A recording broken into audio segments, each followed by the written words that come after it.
Tenga un buen día. Doctor Cabrera, tiene la palabra. Sí. Buen día, señor presidente, señores miembros del Consejo de la Magistratura, honorables maestros, integrantes del Tribunal de Honor. Pasaron más de 17 años que un grupo de agentes fiscales, en aquel marzo del año 2000, asumíamos esta responsabilidad y este compromiso con la sociedad. Recuerdo bien que habían pasado no más de 3 días que este grupo de agentes fiscales jurábamos ante la Corte Suprema de Justicia y ya estábamos lanzándonos en un gran desafío, porque en ese momento era todo nuevo. El 1 de marzo de ese año 2000 entraba en vigencia el Código Procesal Penal. Nuevo en ese momento, no tan nuevo ya a esta altura. A partir de ese momento, señores miembros del Consejo, honorable tribunal, junto con las personas que en su momento colaboraron conmigo en esta labor, en esta tarea, hemos tratado de implementar siempre en nuestra labor 2 ejes, para nosotros demasiado importantes. Primero, la practicidad y segundo, la rapidez. Practicidad y rapidez dentro siempre de un marco penal o de legalidad se traduce siempre en eficacia, que para nosotros, para mí, es el factor fundamental dentro de la labor del Ministerio Público. Eficacia y eficiencia. Puedo venir a recitar, puedo venir a leer inclusive lo que la Constitución consagra como rol fundamental del Ministerio Público. Eso todos sabemos. Pero lo que no está escrito es esa practicidad y esa eficiencia.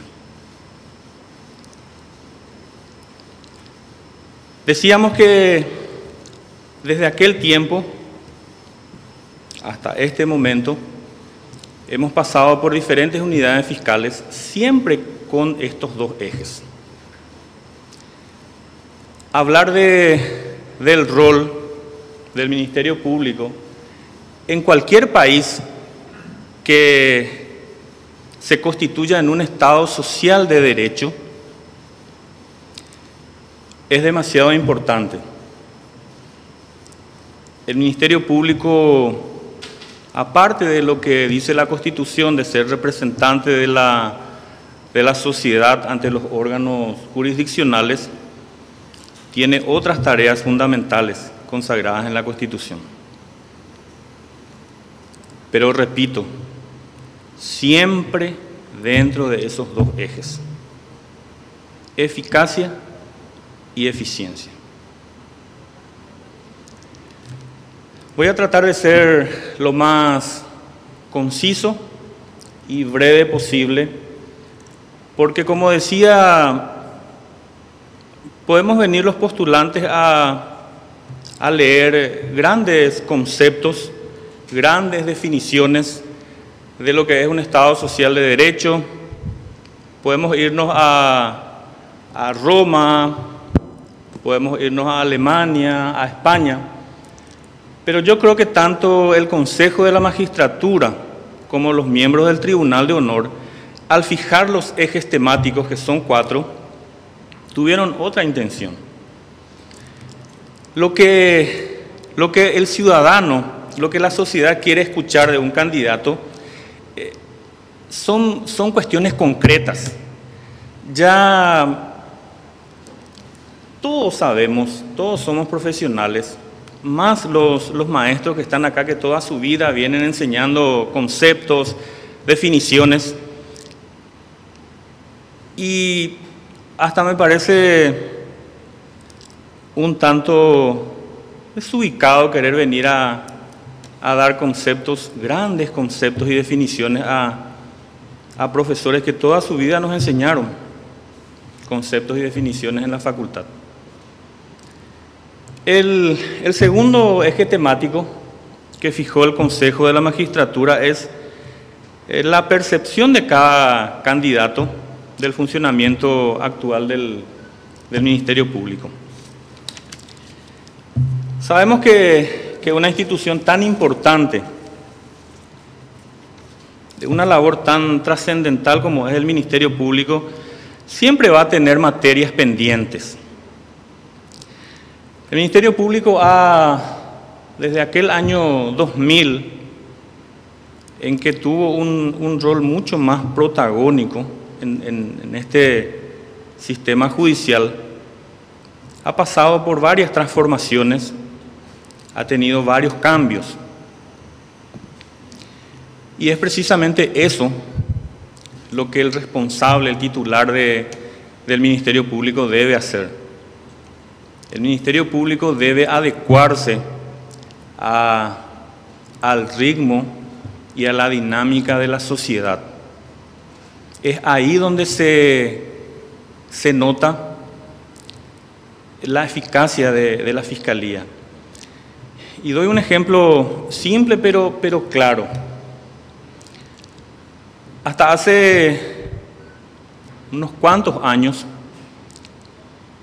no nos imaginábamos que el secuestro iba a ser en nuestro país un flagelo como lo es hoy día. El Ministerio Público actuó en forma inmediata al registrarse uno y otro secuestro, creando unidades especializadas. Hasta hace poco tampoco nos imaginábamos que se cometerían delitos a través de redes sociales, por ejemplo.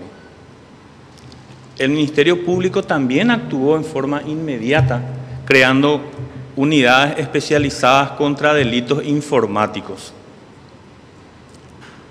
Y es eso, repito, lo que la ciudadanía, lo que el profesional que trabaja día a día espera del Ministerio Público. De nada nos sirven grandes discursos, de nada nos sirven grandes definiciones, si finalmente después cerramos la carpeta y volvemos a lo mismo. Sabemos que hay muchas quejas, no solamente de la ciudadanía, sino de los profesionales independientes.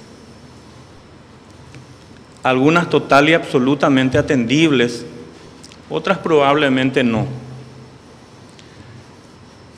Lo importante es transitar siempre por el camino de una excelencia laboral, que probablemente no siempre se logra, pero la obligación nuestra como Ministerio Público es dar siempre una respuesta a la ciudadanía, que son nuestros representados, y a los profesionales que trabajan día a día en lo que es su pan de cada día. Repito, hay falencias, y si decimos que todo está bien dentro del Ministerio Público, que todo es perfecto, de hecho que eso no existe. Pero si decimos que todo está mal, también vamos a estar exagerando.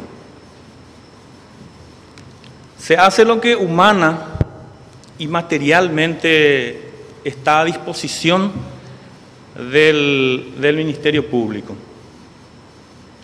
Repito, esa es la percepción como integrante del Ministerio Público. Una vez más digo, desde hace 17 años, pasé 7 años por unidades ordinarias y hace 10 años en la unidad de delitos económicos y anticorrupción. Otro punto que fijó el Consejo y el Tribunal como eje temático es la autonomía funcional y presupuestaria del Ministerio Público. Todos sabemos que sin un buen presupuesto no es mucho lo que se puede hacer. Escuché en otras intervenciones que el presupuesto no importa mucho si uno moja la camiseta. Yo creo que está muy alejado de la verdad y de la realidad eso. El responsable de una institución necesita siempre de un buen presupuesto, un presupuesto acorde a las ideas, a los proyectos que tiene en mente desarrollar en la institución que está a su cargo. Grandes ideas y grandes proyectos terminan en la nada también sin un presupuesto que pueda avalar y apoyar eso. Creo que con mucho acierto los convencionales constituyentes han dispuesto en aquel momento que la Constitución ordene que el Ministerio Público tenga autonomía funcional y autonomía administrativa. Solamente así se pueden llevar adelante los proyectos. En el último informe de gestión, el Ministerio Público informó que ha invertido muchísimo en infraestructura. Se han adquirido más de 225 vehículos, se ha equipado el laboratorio forense del Ministerio Público, que es muy importante. Según el informe se invirtieron más de 3.000 millones de guaraníes. Todas esas ideas y todos esos proyectos que día a día la ciudadanía y el dinamismo de la sociedad exige al Ministerio Público, solamente se lleva adelante con un buen presupuesto. En cuanto al último eje, compromiso personal con la defensa de los derechos humanos y los valores democráticos. El mismo que venimos cumpliendo desde hace 17 años. Como agentes fiscales, tenemos que respetar y hacer respetar los derechos humanos y los valores democráticos. El responsable del Ministerio Público, la cabeza del Ministerio Público, debe articular todos los mecanismos a su alcance para que los derechos fundamentales establecidos en la Constitución, como el derecho a la vida, derecho a la libertad, derecho a la salud, derecho a habitar en un medio ambiente saludable, sean respetados. Solamente mostrando firmeza y con tolerancia cero, vamos a tener la confianza plena, probablemente después de la ciudadanía, y solamente con firmeza, repito, con tolerancia cero, vamos a recuperar la credibilidad que tampoco vamos a esconder. Gran parte de la ciudadanía ha perdido de un tiempo a esta parte confianza en sus fiscales. Y solamente con actos y con firmeza vamos a recuperar esa confianza de la ciudadanía, que finalmente son los que en forma indirecta nos ponen en el cargo. En forma indirecta digo porque la ciudadanía elige a sus representantes en el Parlamento, son los parlamentarios designados por sus pares en el Consejo los que finalmente nos eligen, son ciudadanos, abogados, profesionales los que eligen sus representantes y que finalmente después, repito, son los que conforman las ternas. Eso es básicamente lo que en cuanto a los ejes temáticos, señor presidente, señores miembros del Consejo, Tribunal de Honor, menciono en mi exposición. Muchas gracias, doctor Cabrera. Los miembros del Tribunal de Honor que deseen formular las preguntas podrán hacerlo. El doctor Luis Fernando de Centurión y después el doctor Sisto Volpe Ríos. Bien. Apreciado doctor, tantas cosas hubiéramos querido nosotros que estamos aquí preguntar sobre un cargo como el fiscal general del Estado, que no nos da el tiempo. Vamos a ceñirnos, en mi caso, respecto a lo que usted expuso en relación a la disponibilidad de recursos. Se refirió a una autonomía administrativa, seguido funcional. Y después se refirió a la necesidad de contar con recursos propios. Entonces, entiendo que lo que usted ha planteado es de que la Fiscalía General del Estado tenga su propio presupuesto administrado con recursos propios. Ello equivale a tener la potestad de autarquía, generar y determinar sus gastos propios. ¿Eso se podría hacer en la actual legislación simplemente por una ley? Pregunto. Realmente, profesor, yo me referí a la autonomía funcional y administrativa que la Constitución ordena y que lo tiene realmente el Ministerio Público, autonomía funcional y administrativa. Eso es que en el presupuesto general de gastos de la Nación, sabemos, es designado un presupuesto al Ministerio Público y el fiscal general del Estado, solo el fiscal general del Estado con sus colaboradores, obviamente, de la parte administrativa, es el que dispone, de acuerdo a las necesidades, para el funcionamiento del Ministerio Público. Realmente yo no mencioné la autarquía. Sabemos que ahí vamos a entrar en un campo muy vidrioso porque tendríamos que hacer modificaciones, no solamente a la Constitución, sino a la ley. Mi opinión personal, profesor, señores miembros, es que lo que la Constitución Nacional establece en este momento, autonomía funcional y administrativa, es la que corresponde.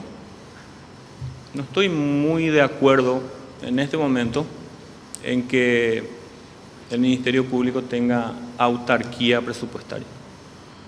A ver si entiendo. Lo que usted entonces plantea es dotar, fortalecer en la parte de recursos a la Fiscalía General del Estado. Los fondos que el presupuesto general de la Nación establece como partida para el Ministerio Público. No. Los fondos están. Sí. Pueden ser 1, 2, 3. En su proyección, en el eventual caso que usted sea fiscal general del Estado, usted estaría exigiendo más cantidad de recursos para la Fiscalía General del Estado. De acuerdo siempre a las necesidades del año, profesor. No. De acuerdo a lo que usted tiene propuesto de hacer. Sí. Categóricamente sí. Bueno. Es más, cada año el fiscal general del Estado con su equipo administrativo, de hecho que solicita aumentos en sus recursos. Y mire, volvemos otra vez a la vuelta de la noria. Partimos de acá, damos la vuelta y estamos otra vez acá. Porque la Universidad Nacional de Asunción tiene tantos proyectos que hoy día está a paso tientas, porque lo que estaba en proyecto y se pidió para que se le otorgue a la Universidad Nacional quedó en la nada por problemas que no viene al caso mencionar. Entonces, lo que yo le pregunté es si usted como fiscal general del Estado exigiría mayores recursos fortaleciendo a la Fiscalía General del Estado para lo que usted tiene proyectado desarrollar. Sí, por supuesto. Muy bien. Gracias. Totalmente sí. Gracias. Gracias, doctor. Tiene la palabra el doctor, perdón, doctor Sosa, le prometí la palabra al doctor Sixto Volpe Ríos. Sí, me gustó su exposición por la practicidad, doctor. Gracias, profesor. No andamos en la estratosfera, sino aterrizamos en tierra. Justamente por eso, y por la experiencia que usted tiene, habló de falencias en general. Me gustaría que señale esas falencias y que diga la forma que va a superarlas en su calidad de fiscal general del Estado. Sí. Lo que a mí más me preocupa, que sería un primer punto a atender, es el correcto desempeño del fiscal y de los funcionarios fiscales en cuanto a la atención a la ciudadanía. Incluyo a los profesionales dentro de atención a la ciudadanía. Si el ciudadano que va y se presenta ante la fiscalía no va a ver que el edificio de la fiscalía esté bien pintado, va porque tiene un reclamo, sea como denunciante o como denunciado.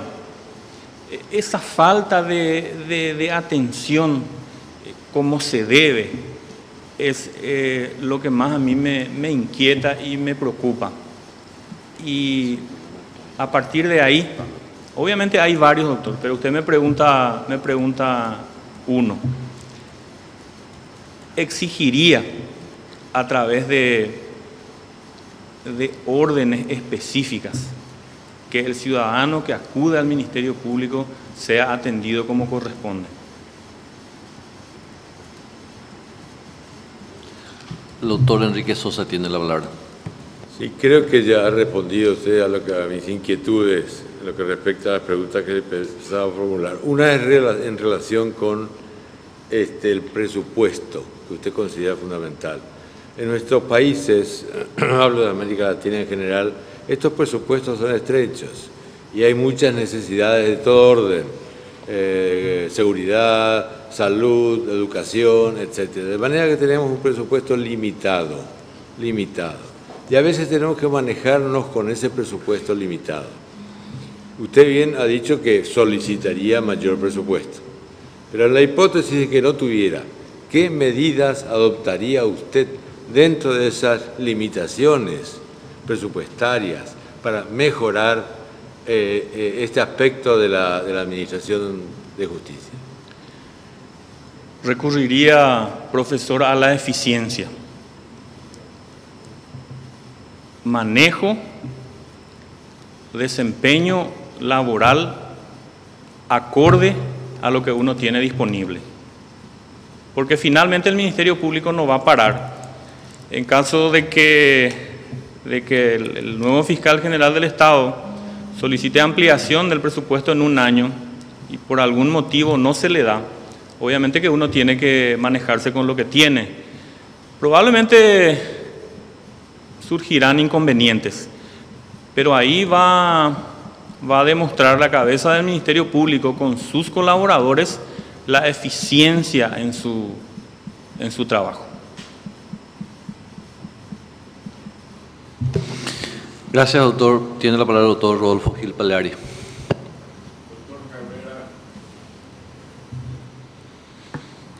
A mí también me gusta ser práctico. Las quejas debido a supuestas o reales negligencias en la labor del Ministerio Público, algunas veces están justificadas, otras veces no. Yo creo que la mayoría de los agentes fiscales están más o menos bien preparados para ejercer el cargo. Pero hay algo para mí fundamental y primordial y de más importancia: el aspecto moral. ¿Qué haría usted? Porque la inmoralidad campea en algunos de nuestros representantes. ¿Qué haría usted siendo fiscal general para, en primer lugar, hacer una selección no solamente basado en la capacidad jurídica e intelectual del postulante, sino en su estado moral. ¿Qué haría usted para compaginar ambas cosas? Porque se impone compaginar ambas cosas. La capacidad con lo moral. ¿Qué haría usted para intentar lograr esa igualdad que tanto necesitamos para que el Ministerio Público funcione a cabalidad? Sí. Estoy totalmente de acuerdo con el profesor. De acuerdo a la experiencia, veo que existen dos tipos de fallas en los colegas. A riesgo de que ocasione molestia en algunos, existe la falla procesal jurídica propiamente dicha. Eso es más fácil de notar en muchos casos, porque para eso existe un departamento, una dirección de control de la gestión fiscal. Existe el órgano jurisdiccional a través del juez de garantías y por supuesto las partes, los abogados, los profesionales que cuando existen fallas de los agentes fiscales son los que más sufren. Existe un segundo tipo de falla que es más personal, más referente a la educación de los agentes fiscales. Y existen muchos. La única forma en este segundo tipo de fallas, profesor, es dictando órdenes específicas por parte de la Fiscalía General. Tolerancia cero y siendo implacable. Voy a dar un ejemplo nomás, si me permiten. ¿Puede un agente fiscal ser excelente como agente fiscal? Puede tener al día su despacho, pero constantemente usa el vehículo del Ministerio Público, por ejemplo, para ir al supermercado. O en el caso de las damas, muchas veces en horarios laborales van a la peluquería, por ejemplo. Entonces, esa parte que se refiere más a la educación misma del agente fiscal, dictar órdenes específicas, profesor. Y a través de la Inspectoría General, a través de la Dirección de Recursos Humanos, hacer siempre o tener un control estricto siempre sobre los agentes fiscales. Y es muy importante el coraje en ese sentido. La cabeza del Ministerio Público tiene que tener coraje para todo. Tiene que tener coraje para ir a pelear con los parlamentarios un presupuesto en el año. Tiene que tener coraje para su relacionamiento con el Poder Ejecutivo. Tiene que tener coraje para su relacionamiento con el Poder Judicial, con los ministros de la Corte Suprema de Justicia. La responsabilidad del fiscal general del Estado como cabeza del Ministerio Público obviamente es un océano de situaciones. Pero repito, con coraje se lleva adelante un montón de cosas. Gracias, doctor. Una pregunta más de los miembros. El doctor Damián Pérez Ascuenda tiene la palabra. Gracias, profesor. Su unidad fiscal tiene buena fama. A mí me separa 12 metros de mi casa vieja y sí, sé que ahí esas vírgenes semiadultas chismosas me controlan. De modo que esa buena fama de esa unidad fiscal es conocida por el cumplimiento. Usted puso énfasis en dos sustantivos, firmeza e intolerancia, tolerancia cero. Aparte del resorte de las resoluciones, órdenes de la Fiscalía para el cumplimiento de esas normas, la firmeza e intolerancia cero se refiere solamente al mundo de la Fiscalía o también se refiere a las funciones de la Fiscalía con respecto a las personas a quienes les afecta la función del fiscal. Esa es toda. Sí, profesor, obviamente que la responsabilidad de la cabeza del Ministerio Público es ante todo ante la ciudadanía, ante la sociedad. De nada serviría un fiscal general del Estado que tiene en orden solamente su casa, pero en total desorden fuera de su casa. Yo no me referí, doctor, a potenciar determinados tipos de crímenes o de delitos. Muy lindo sería venir a decirles: voy a luchar en forma implacable contra la mafia organizada. Ese va a ser mi punto fundamental de labor. Pero la mafia organizada de determinadas ciudades de frontera no le interesa al barrio Ricardo Brugada o al barrio de Las Mercedes. Esa ciudadanía está muy alejada de ese tipo de hechos. Entonces, la labor de la cabeza del Ministerio Público para afuera debe estar enfocada a todos los ámbitos. Y esa firmeza, profesor, y esa tolerancia cero, no solamente comienza por casa, sino debe extenderse a todo el país, que finalmente es una obligación nada más. Muchas gracias. Gracias, profesor. Gracias, doctor. Ya no existiendo preguntas por parte de los miembros del tribunal, le formulo una pregunta del auditorio, doctor Cabrera. Atendiendo a que tiene 17 años dentro del Ministerio Público, ¿no pensó en salir de la Fiscalía o no le ofrecieron en algún momento otro cargo?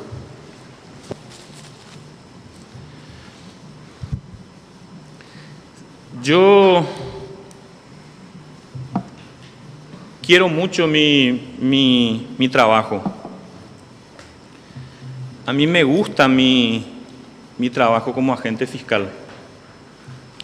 Hace unos años, finales del 2005, efectivamente me habían propuesto un cargo de viceministro de Justicia. Pero en ese momento le pedí 72 horas, si mal no recuerdo, al ministro de Justicia de ese momento y finalmente, después de analizar, terminadas las 72 horas, decidí quedarme en el Ministerio Público. Ya hace algunos años de eso, presidente. Gracias, doctor Cabrera. Pregunta. Tiene la palabra el doctor Claudio Baqueta.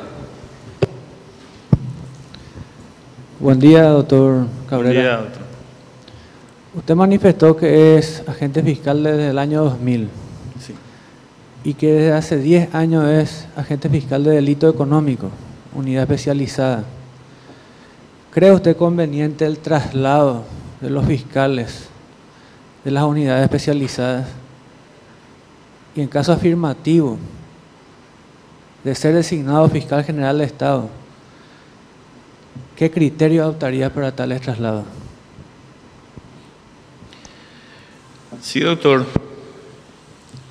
Entiendo la pregunta como si estoy de acuerdo en el traslado de los agentes fiscales que actualmente se desempeñan en la unidad de delitos económicos. si considera correcto que un agente fiscal esté mucho tiempo en una unidad especializada. Los cambios siempre son saludables, doctor.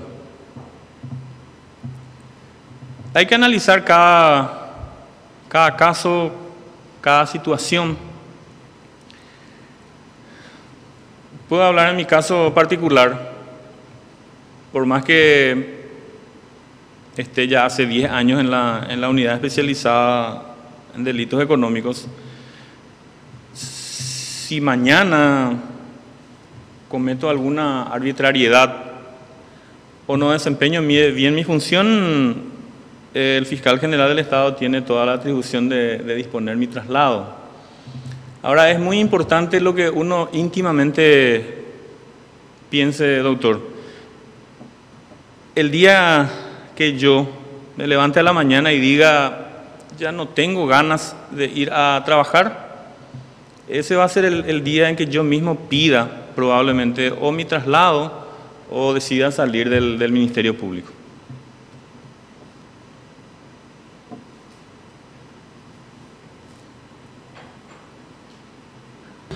Tiene la palabra el doctor Julio G. Ríos.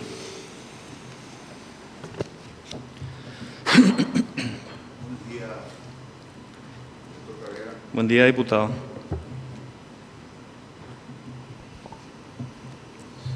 Buenos días para todos, doctor Cabrera.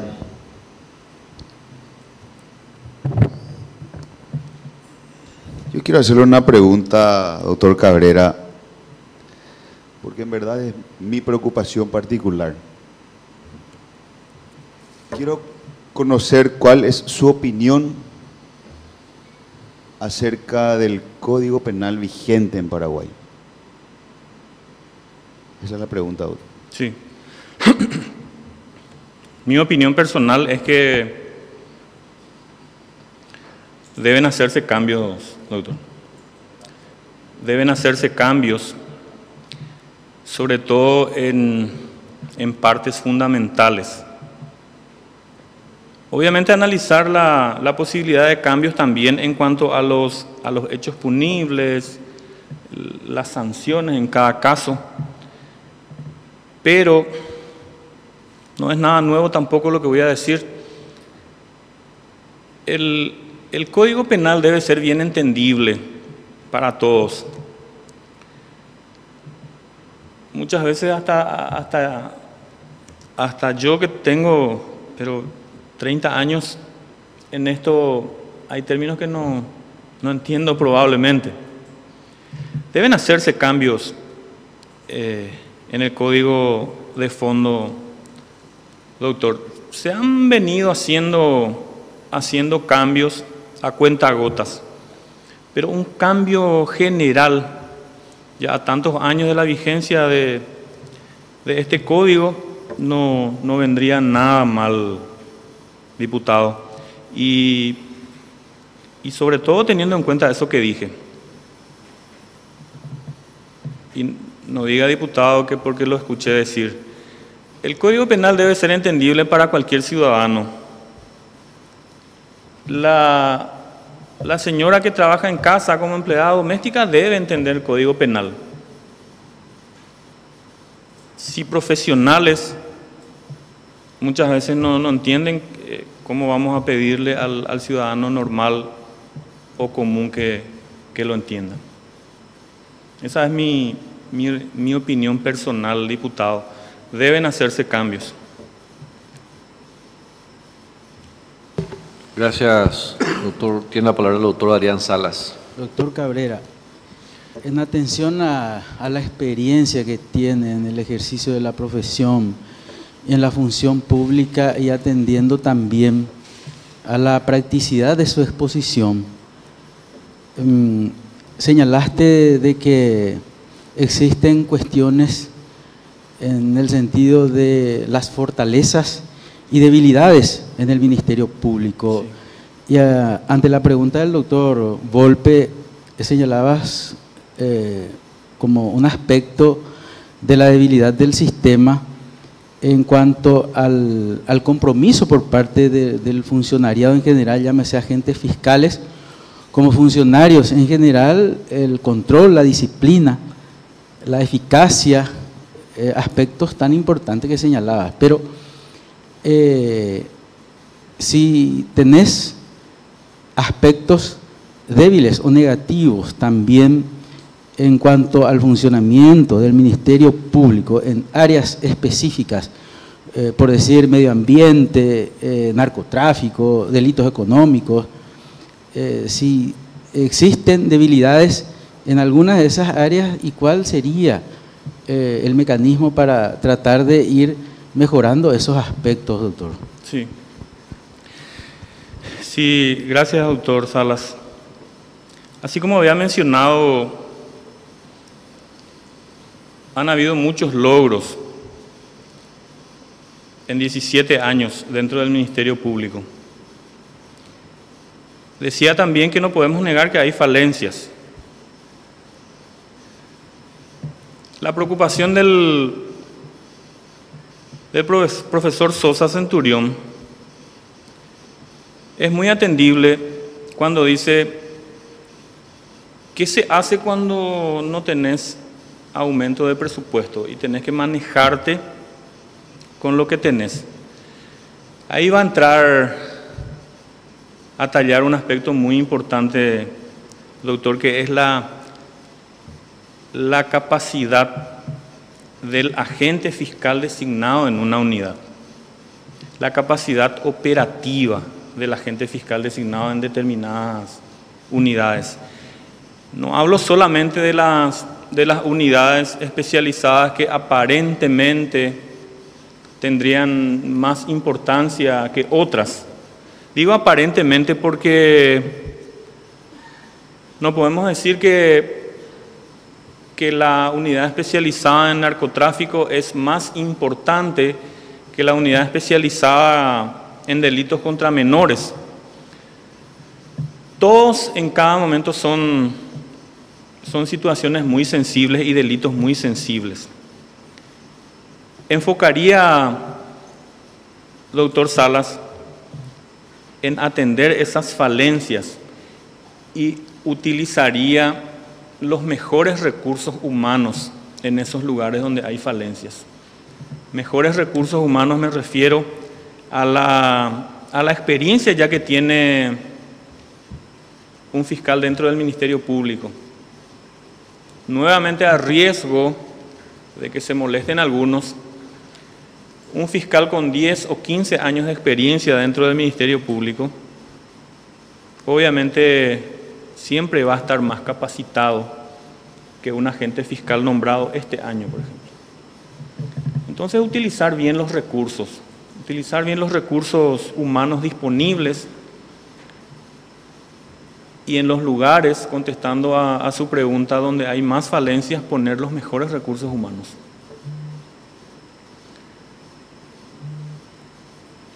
Gracias, doctor. Tiene la palabra el doctor Carlos Raúl Cabrera. Buenos días, doctor Cabrera, ¿cómo le va? Buen día, doctor.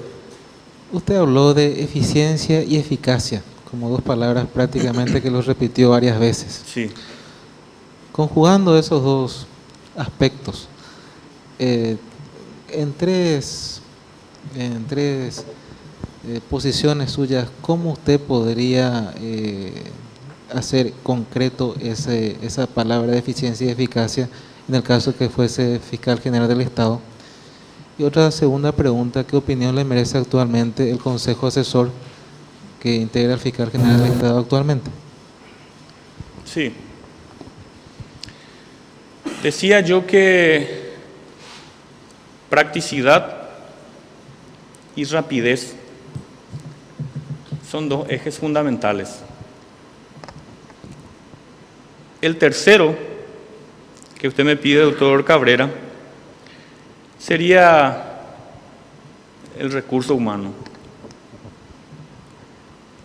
Buen recurso humano, más practicidad y más eficiencia,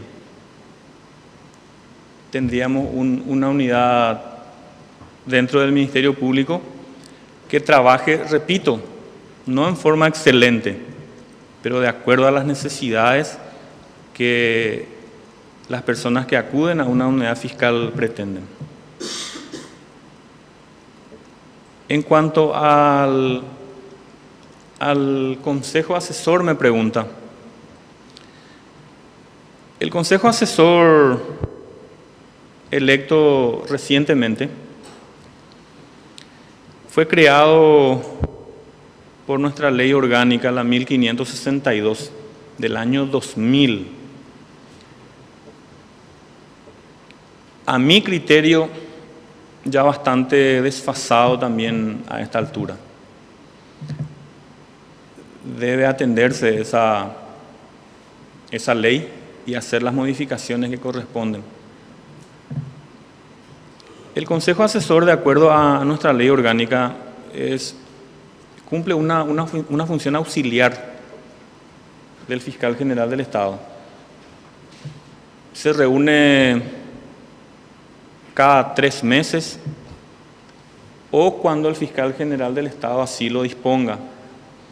Está compuesto por todos los fiscales adjuntos, por 4 fiscales electos por sus pares, por el administrador del Ministerio Público y obviamente por el Fiscal General del Estado. Un órgano totalmente auxiliar, doctor. Por ser un órgano auxiliar, es que la propia ley establece que cada 3 meses se reúnen cuando el Fiscal General del Estado lo requiera. Vamos a ver cómo funciona este Consejo Asesor, doctor, porque como mencioné, hubo un Consejo Asesor hace varios años. Si mal no recuerdo, allá por 2000, 2001. Mayores logros de ese Consejo Asesor nunca noté. Espero que este Consejo Asesor nuevo, sobre todo los colegas, agentes fiscales que fueron electos por sus pares, cumplan con las exigencias, porque finalmente no hay ningún secreto, doctor, en lo que serían las funciones del Consejo Asesor. Probablemente se va a pedir aumento para los fiscales,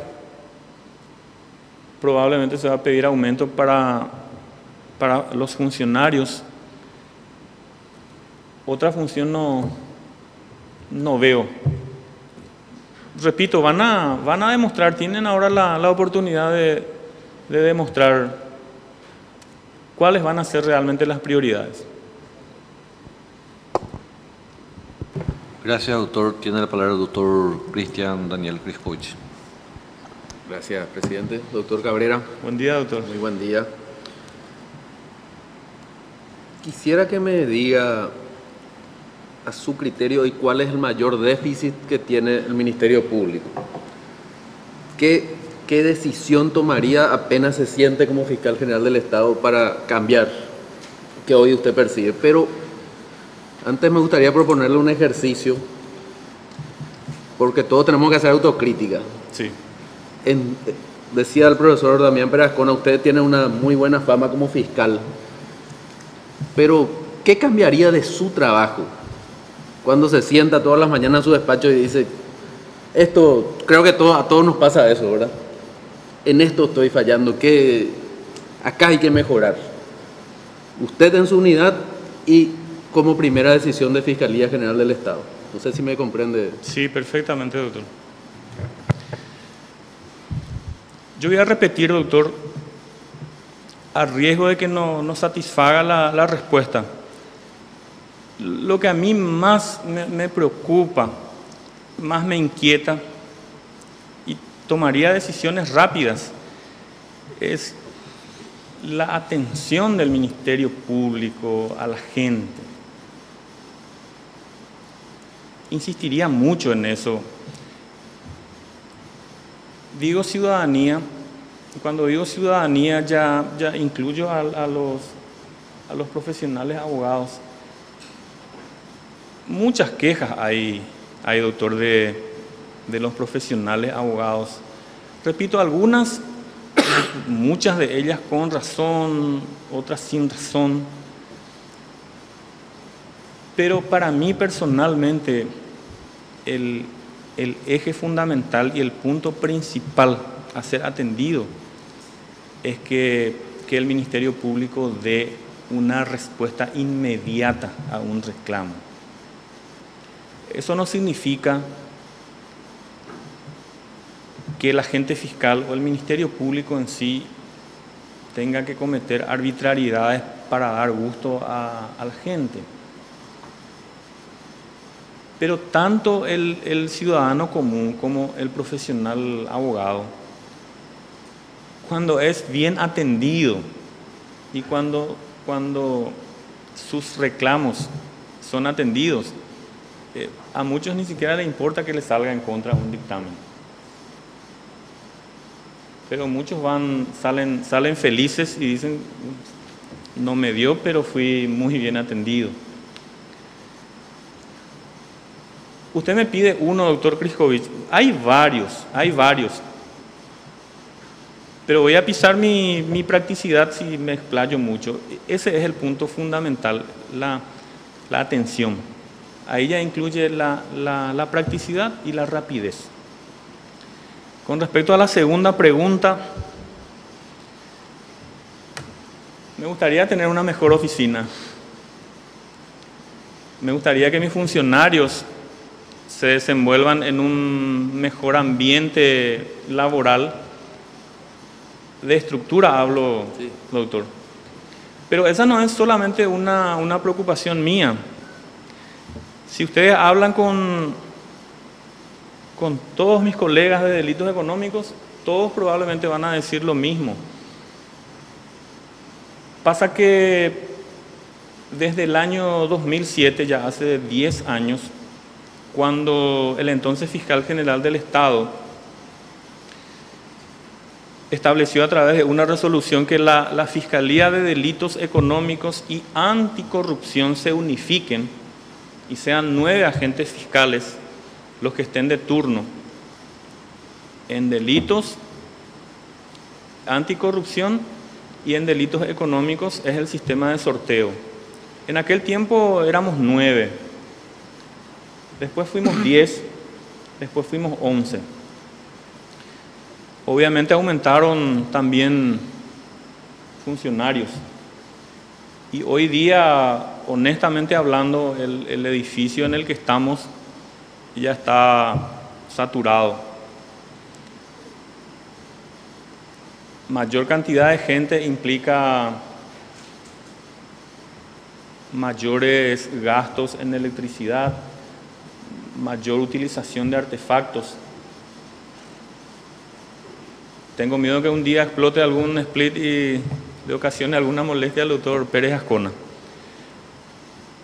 Pero esa es mi respuesta, doctor. Si me siento en mi oficina y si algo tengo que cambiar rápidamente, me gustaría dar una mejor infraestructura a la labor de la unidad de delitos económicos. Pero ojo, doctor, quiero aclarar algo. Me gustaría que en todo el país existan excelentes condiciones de trabajo.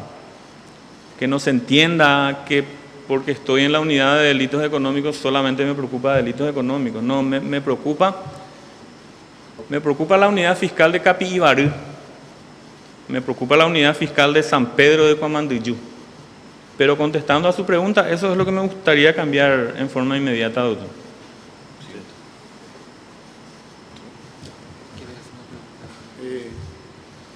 Perdón, el doctor Luis Fernando Centurión. Sí, disculpe, presidente.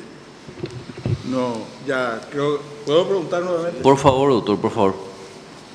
Bueno, veo que usted maneja muy bien la practicidad en materia penal. Y quiero que usted me dé un parecer. Estamos en ciernes de ser aprobada una nueva normativa respecto a la evasión de impuestos y la conformación también de las sociedades anónimas. Sabemos que en una sociedad anónima los que manejan son los que tienen las acciones mayoritarias. Y por ende definen el actuar de la persona jurídica. También sabemos que en materia de estos ilícitos, el artículo 17, inciso segundo, determina cuando la ley no establece claramente el sentido de la culpabilidad, la aplicación directa del dolo. Y estas nuevas normas van a modificar sustancialmente la estructura normativa que actualmente está vigente.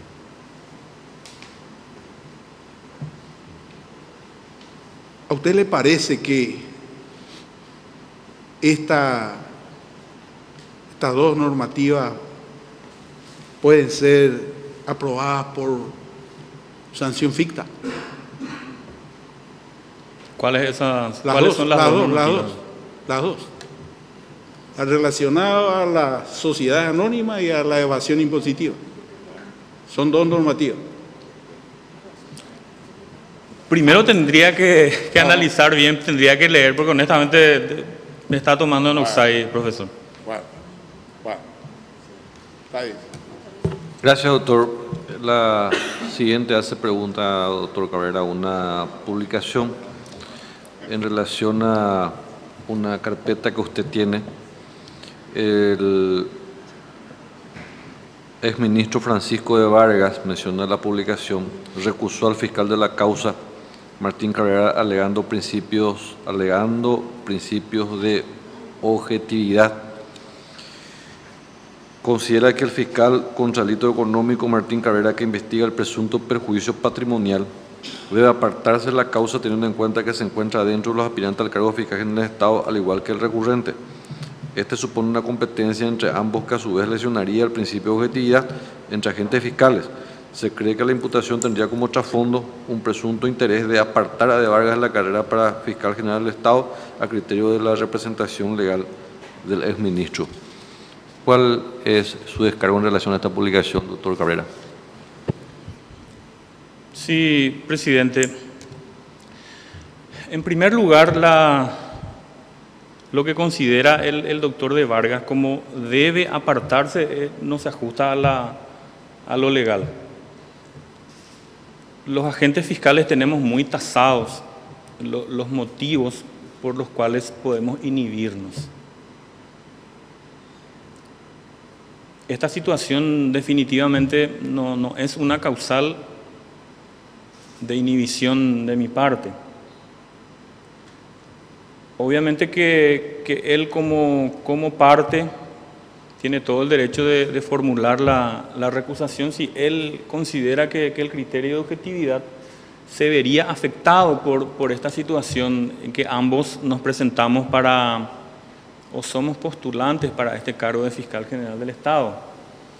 Quiero mencionarle al Consejo de la Magistratura, a los señores miembros del Tribunal de Honor y por supuesto a la ciudadanía que esta imputación se presentó en noviembre del año pasado, fecha en que ni siquiera se había llamado a un concurso por el Consejo de la Magistratura, si mal no recuerdo. Eso básicamente, con ese criterio, respeto lo que presenta el doctor Francisco de Vargas, pero obviamente no la comparto. De hecho que contesté a la Fiscalía General del Estado ya de que no existe ninguna violación del criterio de objetividad, no se violó ninguna garantía constitucional, ninguna garantía procesal. La imputación contra el doctor de Vargas y contra otras 10, 11 personas fue presentada ante un juez de garantías. El juez de garantías dio trámite a la imputación, fijó las audiencias para imposición de medidas. no se recurrió en ningún momento en la parte jurisdiccional ninguna decisión por parte de la Fiscalía. Con todo respeto digo que con ese criterio, entonces tendría que imputar a los 102 postulantes.